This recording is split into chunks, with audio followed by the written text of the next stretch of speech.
Do you ever feel like your gut just seems to have a mind of its own, totally unpredictable? One day, a certain food is your friend. The next, it's the cause of a full-blown internal storm. If so, you're probably already familiar with those 3 tricky letters, IBS. Today, we're diving into Irritable Bowel Syndrome.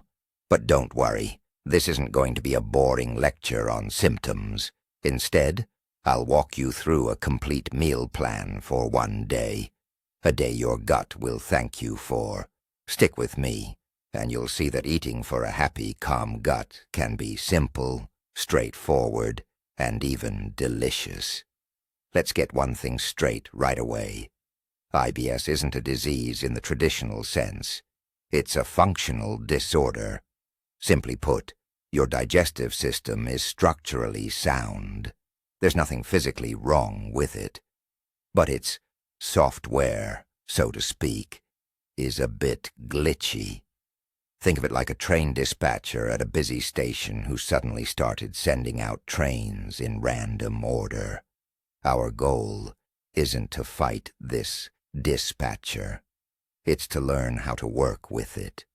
And the key to these negotiations is food. We won't just be eliminating foods. We'll be strategically building a menu that soothes rather than provokes. It's a full-blown strategy, and today you're going to see it in action. It's morning. The alarm rings, and for many of us the first thought is coffee. Aromatic, invigorating, but for those with IBS, it's often the first potential misstep of the day. Why? Imagine your gut like a finely tuned instrument. Caffeine is like plucking those strings sharply. It's a powerful stimulant. It makes your intestinal muscles contract harder and more frequently. For some that's just a boost, but for us it can lead to spasms, pain, and an urgent trip to the bathroom. What's more, coffee's high acidity can further irritate an already delicate gut lining. That's why we start our day differently, with a simple, yet incredibly important ritual, a glass of warm water. And I mean warm, not cold, and certainly not scalding hot. Cold water can trigger spasms, which is precisely what we don't need. Warm water, slightly above body temperature, acts as a gentle wake-up call for your entire digestive system. It gently kickstarts your metabolism, prepares your stomach for food, and replenishes fluids lost overnight. It's like a warm-up before a workout. You wouldn't jump straight into maximum weights, would you? Your stomach needs the same gentle preparation. This simple step sets the tone for your whole day. It sends a message to your body. Today, we'll be calm and kind to ourselves. 20 to 30 minutes after drinking water, once your digestive system has woken up and is ready for action, it's time for breakfast. And today's star of the show is oatmeal. Now hold on. Don't roll your eyes just yet. I know oatmeal can be a tricky one. Either your best friend or your worst enemy. The real secret lies in the details. First, forget about those instant oatmeal packets. They're often loaded with sugar, powdered milk, and unwanted additives. What we need are regular, slow-cooking, rolled oats. And here's the most crucial detail. We're cooking it with water. Why not milk? Cow's milk contains lactose, one of the most common triggers for IBS, Irritable Bowel Syndrome. Even if you don't have a full intolerance, lactose can cause bloating and discomfort. Plant-based milk? That's also a bit of a gamble. Almond or soy varieties often contain additives that might not agree with your gut. Water, however, is a neutral, safe base. It gives us complete control over the meal's composition. Think of it as a blank canvas, ready for us to create our ideal breakfast. Cook the oats until they reach a creamy, tender consistency. A small pinch of salt can really enhance the flavor. And there you have it. Your perfect foundation is ready. Now that we have this perfect creamy base, let's be honest, eating plain oatmeal with just water can be pretty uninspiring.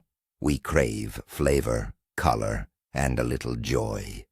And that's where add-ins come into play. But choosing them requires a delicate touch. One wrong step can quickly undo all your hard work. Let's start with berries. While they seem incredibly healthy, not all berries are equally kind to our gut. The golden rule: avoid berries with lots of small seeds. These small seeds contain insoluble fiber that can feel like sandpaper on a delicate gut lining. That's why berries like raspberries or blackberries are best avoided, especially during a flare-up. Our top pick? Blueberries. They're gentle, virtually seed-free, and generally well-tolerated. You might also try a few strawberries, but pay close attention to how your body reacts. Crucially, use frozen berries that you've thawed beforehand, or even lightly cook them with your oatmeal. Heat treatment softens the fiber, making it gentler and safer for digestion. Start small, literally just a few berries. Your goal isn't to overload your system, but to add a subtle hint of flavor and beneficial nutrients. Remember, with IBS, more is definitely not better. The topic of sweetness. We've added berries, but often we still crave a bit more, don't we? And that's where we often stumble into another trap. Refined sugar. For our gut, plain white sugar is like pouring fuel on a fire. It causes fermentation, feeds the wrong kind of bacteria, and ultimately leads to bloating and gas. It's a quick feast for harmful gut flora, leaving us to deal with the uncomfortable aftermath. What about honey?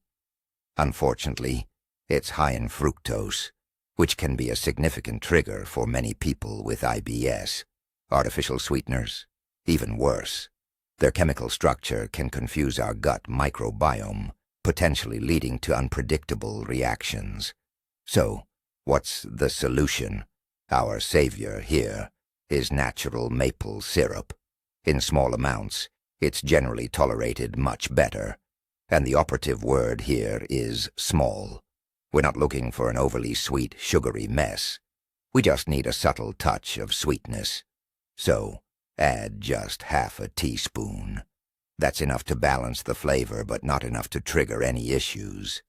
Our goal is to gradually retrain our taste buds away from intense sweetness and learn to appreciate the natural flavors of our food. A couple of hours have passed since breakfast, and we're starting to feel a little hungry. It's time for our first snack, and this is a crucial moment. We can't let ourselves get too hungry, because then we risk eating too much, too quickly at lunch. And that's a surefire way to overload your digestive system. For those with IBS, your snack should be like a pit stop in a race. Quick, simple, and super efficient, without creating any issues. Forget about complicated sandwiches, flavored yogurts, or handfuls of nuts. Our ideal candidate is a single, ripe banana. Why a banana? It's a source of quick carbs for energy. It's rich in potassium, which is crucial for muscle function, including your gut muscles. Plus, its soft, creamy texture is gentle on your gut lining. It's simple, predictable, and requires no preparation. It's that reliable friend who always has your back and won't let you down. It curbs that initial hunger, stabilizes blood sugar levels, and allows you to comfortably wait for lunch without cravings or overeating. Simple and brilliant.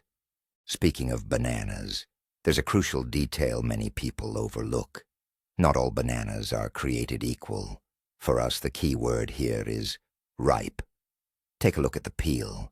If it's uniformly yellow, spotless, or even has a greenish hue, put that one back. These slightly underripe bananas contain a significant amount of resistant starch. For healthy individuals, this can actually be beneficial, as it acts as food for good gut bacteria. However, for our sensitive digestive system, this starch poses a real problem. It's difficult for the small intestine to break down, reaching the large intestine undigested, where it becomes a feast for gas-producing bacteria. The result? Bloating, discomfort, and that uncomfortable feeling of fullness or distension. What we need is a banana that already has small brown spots appearing on its peel. This is a clear sign that the starch inside has already converted into simple sugars. Such a banana is much easier to digest. It's naturally sweeter and far gentler on our stomachs. So, when you're at the grocery store, don't pick the prettiest bananas, but the right ones for your body. It might seem like a small detail, but in the world of IBS, these seemingly minor things can make all the difference. As we approach lunchtime, and even before we talk about the food itself, let's lay down another simple yet crucial rule. This one is about drinks. Many of us are accustomed to washing down our meals with water, juice, or tea. However, for someone with IBS, this habit can actually be a major disservice. When you drink during your meal, you dilute your digestive juices. The concentration of enzymes and acid, vital for efficient food breakdown, drops significantly. As a result, food isn't broken down properly, lingers longer in the stomach, and enters the intestines inadequately processed. This puts an additional strain on your entire digestive system and can trigger feelings of heaviness, bloating, and fermentation. So let's remember a simple rule. Drink before, not during. Drink a glass of room temperature water about 20 to 30 minutes before your meal. This will quench your thirst, prime your stomach, and won't interfere with the digestive process. After your meal, it's best to wait at least 40 to 60 minutes before drinking anything else. Yes, this might feel a little unusual at first, but believe me, this simple habit can significantly improve how you feel after eating. You're giving your body the best chance to work as efficiently as possible without any interference. All right, let's talk about lunch. It's all too easy to make a common mistake at lunchtime, to opt for something heavy, greasy, or overly complicated. A typical restaurant business lunch, an elaborate salad, or deep-fried dishes. All of these can easily turn your afternoon into a sluggish nightmare. Our approach is different. We're not going for a complex gourmet meal. Instead, we're going to build what we call the Tranquility Toolkit. This is a simple formula, made up of 3 safe and straightforward components: a lean protein, a simple carbohydrate, and a cooked vegetable. Imagine your plate divided into 3 sections. We'll fill each section with one of these elements. No heavy sauces, no deep frying, no exotic or questionable ingredients. It's all about maximum simplicity and predictability. This method eliminates the stress of wondering, what can I safely eat? It gives you complete control over every single component of your meal. You'll know exactly what's on your plate, and you can be confident that every one of these foods is a helpful ally, not a hidden foe. This isn't just lunch. It's a strategic step towards a calm, productive afternoon and evening. Let's break down each element of this Tranquility Toolkit in more detail. Let's begin building our healthy meal. And the first, most crucial component is protein. Protein is essential for keeping us full, for building and repairing cells, and for providing stable energy throughout the day. However, not all proteins are equally beneficial for a sensitive gut. Fatty red meats like pork and beef are difficult and slow to digest, placing a heavy burden on your digestive system. Legumes, while a great source of plant-based protein, often cause significant bloating and gas. Therefore, our choice is a protein that is as lean and easily digestible as possible. The ideal options are boiled or steamed chicken breast or turkey tenderloin. Why these specific choices? They are extremely low in fat and tough connective tissues. Your body expends minimal effort to break them down and absorb their nutrients. An important tip: cook them without the skin, as that's where most of the fat is concentrated. And no complicated marinades or breading. Simply boil them in lightly salted water, perhaps with a bay leaf for extra aroma. This provides pure, high-quality protein that will give you a lasting feeling of fullness without any heaviness or discomfort. It's the perfect foundation for a truly comfortable and satisfying meal. Our second meal component, the side dish, is your essential carbohydrate source for energy. And here, we're going to defy the popular trend of whole grains. Yes, brown rice, buckwheat, and quinoa are wonderful and nutritious. However, their outer husks contain a significant amount of rough, insoluble fiber. As we know, insoluble fiber can be quite an irritant for our gut. It can lead to bloating, cramps, and an overly rapid transit time, none of which we want. Therefore, our choice today will be the simplest and perhaps seemingly unremarkable option: plain white rice. Why white rice, you ask? Because during the milling process, that tough outer husk is completely removed. What's left is essentially pure starch, which is incredibly easy to digest and absorb. White rice acts as a gentle absorbent. It soothes the gut and doesn't cause fermentation. For many living with IBS, it's a true lifesaver during flare-ups. We'll prepare it simply with water, no added oil. The result is a neutral, gentle, and completely safe side dish that provides energy without causing any issues. This is truly a case where simpler is better. The third and final component of our plan: vegetables. Packed with essential vitamins, minerals, and fiber, they're indispensable for our health. However, it's often with vegetables that people with IBS experience the most problems. Raw vegetables, especially cruciferous varieties like cabbage or broccoli, can act as a real bloating trigger. Their tough, fibrous structure demands a significant effort from our digestive system to break down. So, we have two golden rules here. First, always cook them. Boiling, steaming, or roasting breaks down those rigid cell walls, making the fiber much softer and easier to digest. Our second rule is to stick to only the safest vegetables. Your best bets are zucchini, carrots, pumpkin, and green beans. They contain minimal tough fibers and are generally well tolerated. You can steam them or make a simple vegetable puree from boiled carrots and zucchini. Absolutely no onion, garlic, or peppers. These are powerful irritants. Just the vegetables, a little salt, and perhaps a drizzle of olive oil added to your plate.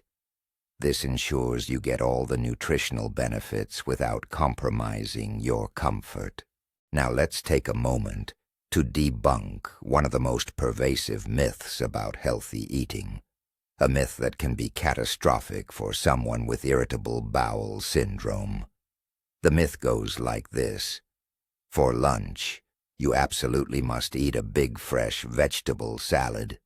We see this promoted everywhere, in advertisements, in fitness bloggers' advice, and on restaurant menus. What could seem healthier than a plate full of fresh, crunchy greens, cucumbers, and tomatoes? For a healthy gut, that might indeed be true. But for our sensitive gut, it's a challenge it's unlikely to welcome with open arms.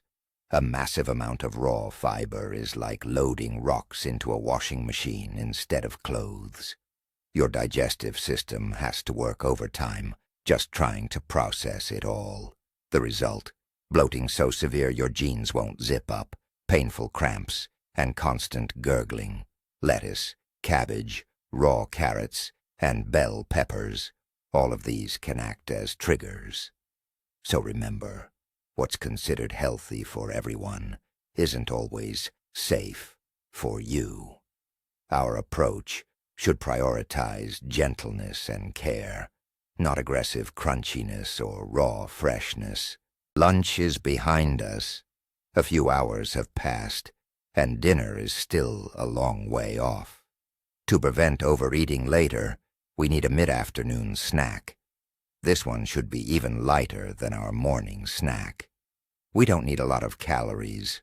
We just need to gently curb our hunger and maintain stable energy levels. What could that be? Fruit? Not the best option for the afternoon, as fruit acids can sometimes cause digestive discomfort. Yogurt? We need to be mindful of the lactose. Nuts? A bit too fatty and heavy for a simple snack. Our choice? A couple of rice cakes. Why them? They're made from the same safe white rice. They're light, airy, and contain virtually no fat or fiber. They offer a satisfying crunch and a feeling of fullness without any strain on your digestion. But eating them plain can be a bit boring. To make the snack a little more satisfying and interesting, you can add a simple topping. For example, a thin slice of boiled turkey, perhaps left over from lunch.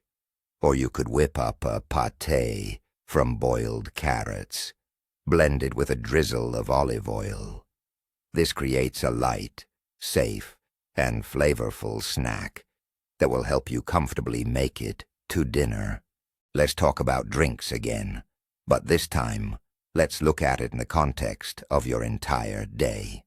We've already established that drinking during meals is a no-go. So, what should we drink between meals? Pure, still water is by far the most important beverage. It's the foundation of everything.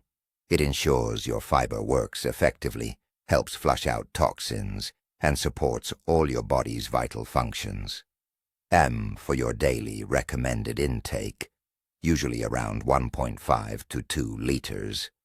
But remember to sip it throughout the day, not chug it all at once. Keeping a water bottle close by is the best reminder to stay hydrated. So, what about tea? Black tea contains tannins and caffeine, which can be irritating for some people. Green tea is milder, but still contains caffeine. Herbal teas are generally your best bet. But even with herbal teas, a little caution is advised. For example, popular peppermint tea, while often praised for aiding digestion, can actually relax the esophageal sphincter in some individuals, particularly those with IBS, potentially leading to heartburn. The safest and most versatile option is chamomile tea.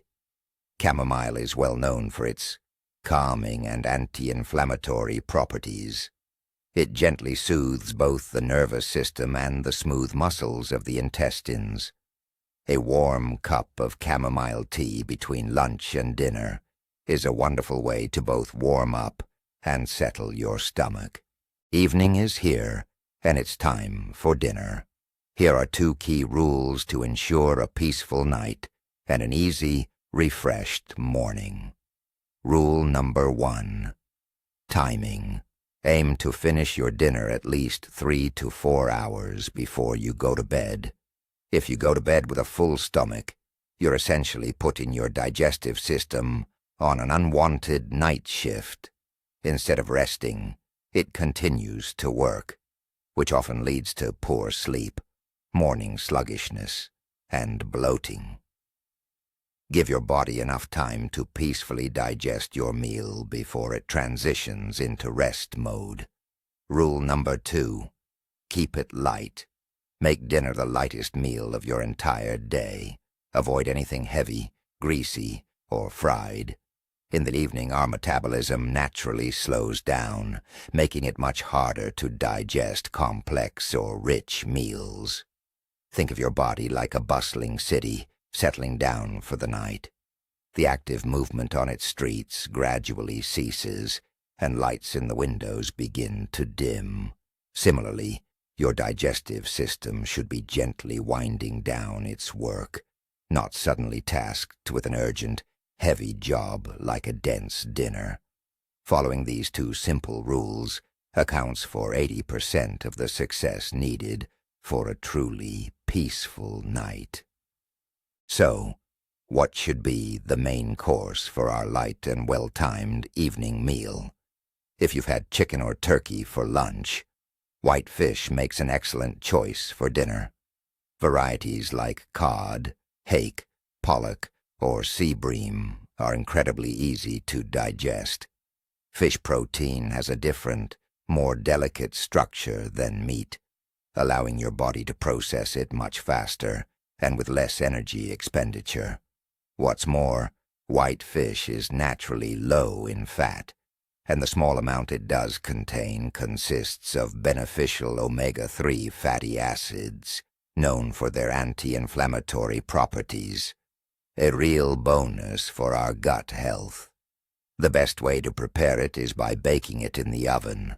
Simply wrap a piece of fillet in parchment paper, add a pinch of salt, a sprig of dill or parsley, and perhaps a slice of lemon for extra fragrance. Then pop it in the oven. No need for oil, no breading, just pure goodness. The result is an incredibly tender, juicy, and perfectly wholesome dish. For a perfect accompaniment, serve it with a small portion of boiled or steamed vegetables, such as zucchini or carrots, as we've discussed. This creates a complete, satisfying, yet wonderfully light dinner. Dinner's done, but it's not quite bedtime yet. That's often when a craving for something sweet, a dessert, kicks in, a cookie, a chocolate bar, or a piece of candy. But we all know that a sugary snack before bed is probably the worst idea. It can cause digestive upset, disrupt your sleep, and leave you feeling uncomfortable in the morning. So, what can you do if you still want to wind down your day with a comforting, warm ritual? That's where a soothing evening tea comes in. And besides the classic chamomile, there's another fantastic option: fennel tea. Fennel seeds have been used since ancient times for their ability to relieve spasms and reduce bloating and gas. It's essentially a natural carminative. Fennel tea has a light, subtly sweet, anise-like aroma and flavor. It's naturally caffeine-free and wonderfully relaxing. Simply steep a teaspoon of fennel seeds in hot water for 5 to 7 minutes, then sip slowly. This warm, aromatic drink won't just satisfy your dessert craving. It will also help your stomach relax before bed, preventing nighttime bloating and discomfort. It's truly the perfect therapeutic way to end your day. Throughout the day, we've consciously steered clear of high-fat foods. Let's delve a bit deeper into why this is so important, especially for those managing Irritable Bowel Syndrome, or IBS. Fats are an essential part of our diet, but for individuals with IBS, the relationship with them can be particularly tricky. Even seemingly super healthy options like avocado, nuts, seeds, or fatty fish such as salmon can unfortunately become a real trap. But why is that?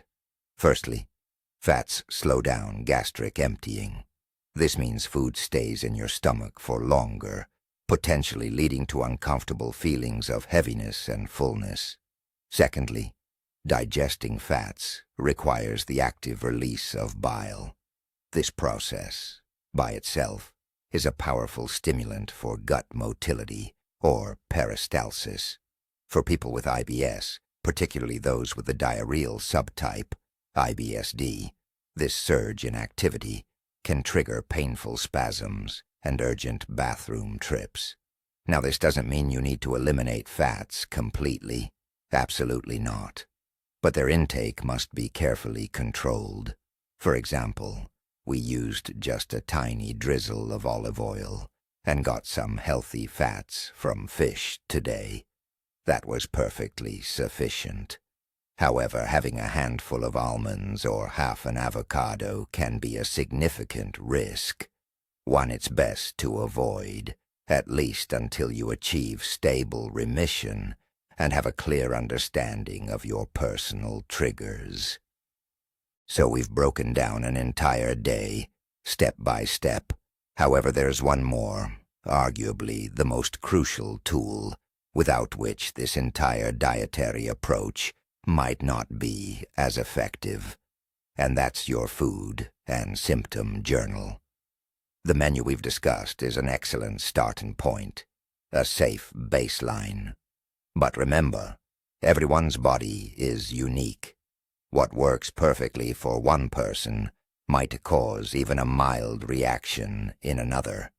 The only way to truly understand what's happening in your body is to observe and record. Grab a simple notebook or use the Notes app on your phone, and each day, simply record 3 key things. First, what you ate and at what time. Be as precise as possible. Second, any symptoms you experience throughout the day. Things like bloating, pain, cramps, or the type of your bowel movements. Third, your stress levels and how well you slept the previous night. After just 1 or 2 weeks of consistent logging, you'll start to notice patterns. You might realize that even a seemingly safe food like blueberries is actually causing you discomfort. Or perhaps the issue isn't food at all, but rather poor sleep. Think of this journal as your personal detective. It transforms you from a passive victim of symptoms into an active investigator of your own body. This is the most powerful step you can take towards truly gaining control over your IBS. And now, we've reached the most crucial part, the turning point I've been referring to. After reviewing this entire menu, you might have thought the secret lies in specific foods. Oats, rice, chicken. But that's only half the story. The real breakthrough in managing IBS comes when you understand it's not just about what you eat, but how you eat it. Mindfulness, slow chewing, smaller portions, eating without rushing or stress. That's what transforms a simple set of foods into true therapy. You could eat the safest chicken breast on the go, anxiously scrolling through news on your phone, and still experience the full range of unpleasant symptoms.